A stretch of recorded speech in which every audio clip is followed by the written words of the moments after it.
Selamat pagi peserta didik semuanya. Jumpa lagi dalam proses pembelajaran ekonomi dengan materi proses terbentuknya keseimbangan pasar. Dengan tujuan pembelajaran. Peserta didik semuanya, dalam pembelajaran ini kita akan melihat apa yang disebut dengan kurva permintaan yang tujuannya digunakan untuk melihat dan mengawasi perkembangan terbentuknya keseimbangan harga pasar. Coba Anda bayangkan, saat Anda berbelanja di pasar Jargaredogo atau di pasar yang lainnya, Anda akan menemukan harga yang bervariasi.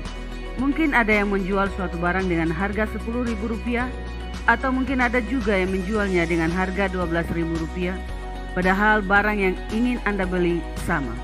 Maka hal tersebut sudah dijual dengan variasi harga yang berbeda. Yang tentunya Anda selaku konsumen belum merasa cocok dengan sang penjual yang dalam hal ini disebut dengan produsen. Maka telah terjadi ketidakseimbangan antara produsen dengan konsumen.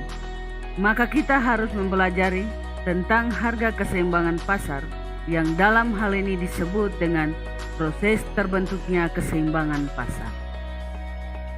Mari kita lihat bagaimana proses terbentuknya harga keseimbangan pasar dan apa hubungannya dengan kurva permintaan ataupun penawaran.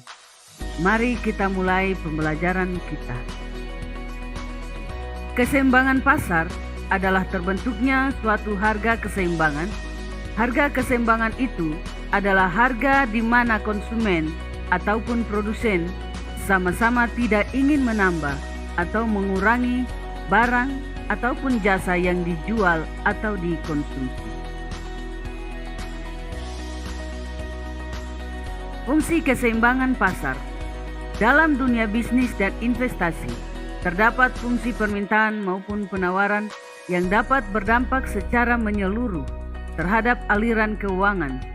Hal ini dapat dipengaruhi beragam faktor agar terjadi kesepakatan dalam harga di antara konsumen dan produsen. Mari kita lihat fungsi yang pertama, fungsi permintaan. Fungsi permintaan diidentifikasi dengan terdapatnya jumlah barang sesuai permintaan serta sederet faktor pendukung lainnya seperti hukum permintaan yang berlaku pada pasar. Suatu produk yang mengalami kenaikan harga akan secara otomatis memicu penurunan permintaan terhadap produk tersebut. Demikian pula sebaliknya, bila harga barang menurun, permintaan terhadap barang juga akan meningkat drastis. Hubungan antara fungsi permintaan pasar ialah jumlah barang dan harga yang kerap berbanding terbalik. Perbandingan itu terjadi ketika harga barang turun karena permintaan yang meningkat. Begitu pula sebaliknya. Oleh sebab itu, demi mewujudkan sebuah keseimbangan, terjadilah suatu kondisi kompetisi bisnis di antara kalangan produsen, sehingga para konsumen pun akan berkompetensi dalam meraih barang yang diinginkan. Fungsi penawaran. Fungsi penawaran ini lebih berfokus pada korelasi persamaan di antara harga dan jumlah barang yang ditawarkan pihak produsen. Mekanismenya adalah disesuaikan dengan hukum penawaran, yakni ketika terdapat peningkatan jumlah barang, maka akan diikuti harga yang juga naik di pasar.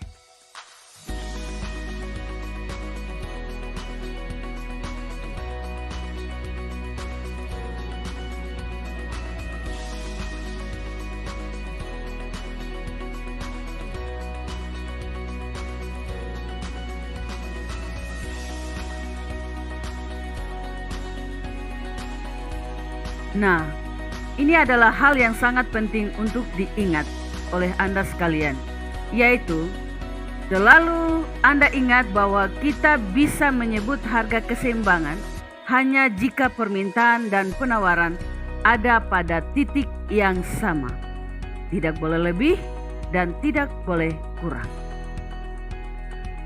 Karena jika harga ada di bawah harga keseimbangan, maka akan terjadi kelebihan permintaan karena permintaan akan meningkat akibat harga yang rendah, dan kemudian penawaran akan menurun. Sebaliknya, jika harga pasar melebihi harga keseimbangan, maka akan terjadi kelebihan penawaran, tetapi konsumen enggan membeli atau jumlah permintaan menurun.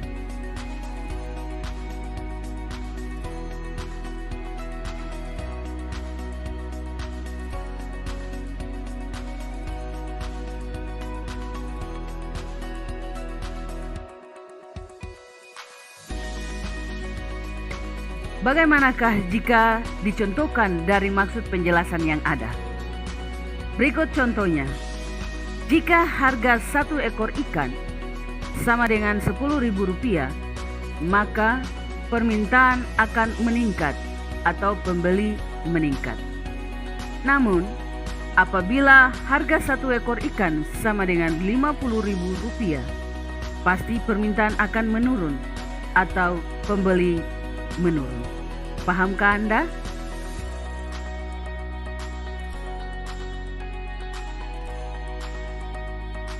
Selanjutnya, kondisi keseimbangan pasar jika dinyatakan secara matematis dan grafis akan menjadi seperti berikut ini. Permintaan sama dengan penawaran atau demand sama dengan supply. Dalam hal ini, QD sama dengan QS sama dengan QS, atau PD sama dengan PS sama dengan PE.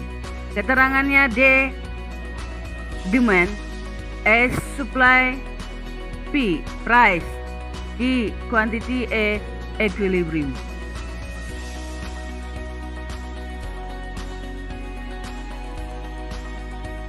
Maka yang disebut dengan kurva keseimbangan pasar adalah sebagai berikut.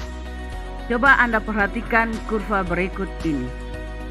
Pada kondisi ini, keseimbangan pasar, dalam hal ini market equilibrium, kuantitas permintaan atau QD akan sama dengan kuantitas penawaran atau QS, atau terbentuknya kuantitas keseimbangan pasar atau QE. Harga yang diminta atau PD pun sama dengan harga yang ditawarkan atau PS, sehingga terbentuknya harga keseimbangan atau PE. Secara grafik, harga keseimbangan ini terjadi pada titik potong antara kurva permintaan dengan kurva penawaran atau titik E, titik equilibrium.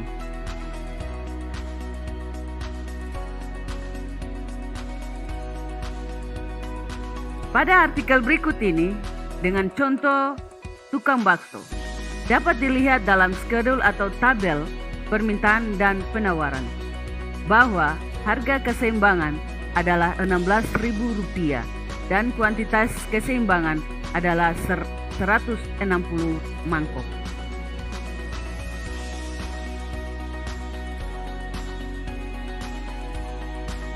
Dengan demikian, bentuk kurva keseimbangan pasar bakso adalah seperti berikut.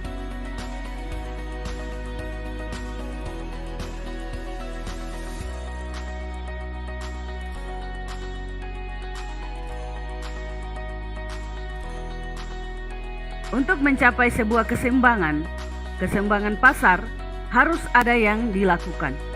Biasanya, pemerintah mengintervensi dengan beberapa kebijakan agar keseimbangan pasar selalu terjaga. Ada beberapa upaya yang dilakukan oleh pemerintah, seperti berikut ini.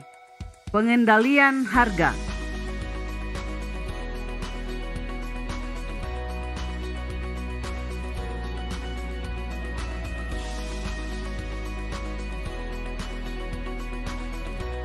Pengendalian harga yang dilakukan oleh pemerintah, tujuannya adalah untuk melindungi konsumen ataupun produsen. Bentuk kontrol harga yang paling umum digunakan adalah penetapan harga dasar atau price floor dan harga maksimum price ceiling. Yang pertama kita lihat adalah harga dasar atau harga terendah. Kebijakan ini dijalankan pemerintah pada saat barang ataupun jasa yang harga jualnya terlalu rendah, sehingga dapat merugikan produsen yang menjual barang ataupun jasa tersebut. Nah, untuk membantu mengurangi kerugian, maka pemerintah menetapkan harga jual terendah dari barang ataupun jasa tersebut. Walaupun namanya harga terendah, tapi pemerintah akan menetapkan harga di atas harga itu. Karena kebijakan ini, biasanya penjual akan memanfaatkan situasi dengan menawarkan lebih banyak, sehingga akan ada kelebihan penawaran atau excess supply. Kalau ada kelebihan begini, pemerintah akan membeli kelebihannya, disimpan dan dijual kemudian hari. Jika digambarkan dengan kurva, maka kurvanya akan seperti begini.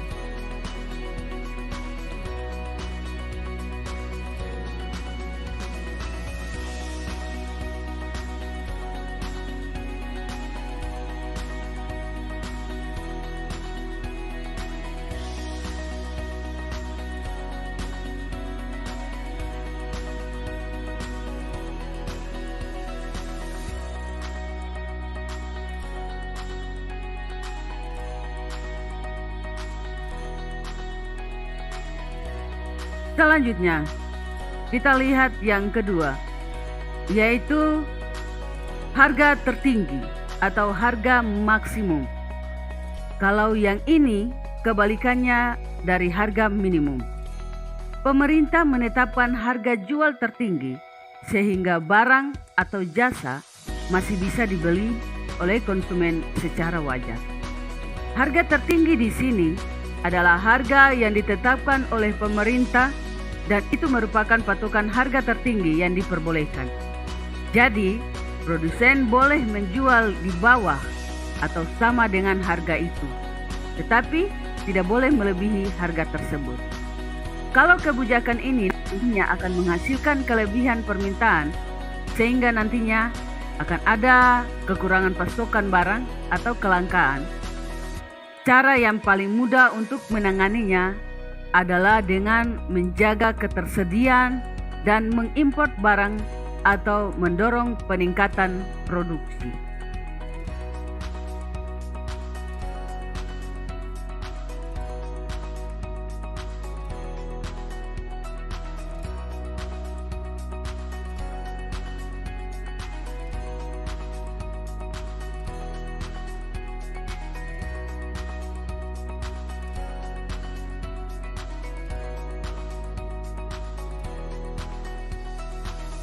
Untuk kesimpulan akhirnya, peserta didik yang saya banggakan, itulah yang dibutuhkan dan dilakukan dalam ilmu ekonomi untuk mencapai suatu keseimbangan pada pasar. Keseimbangan harga dan permintaan selalu diupayakan agar tidak ada pihak-pihak yang merasa dirugikan. Pembeli dapat membeli barang dengan wajar dan penjual ataupun produsen tetap mendapatkan untung dari apa yang dibuat.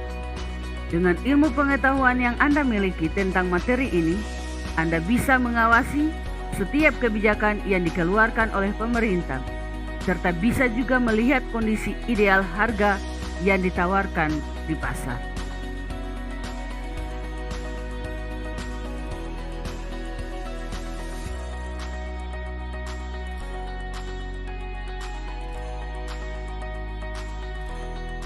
Sekian dan terima kasih.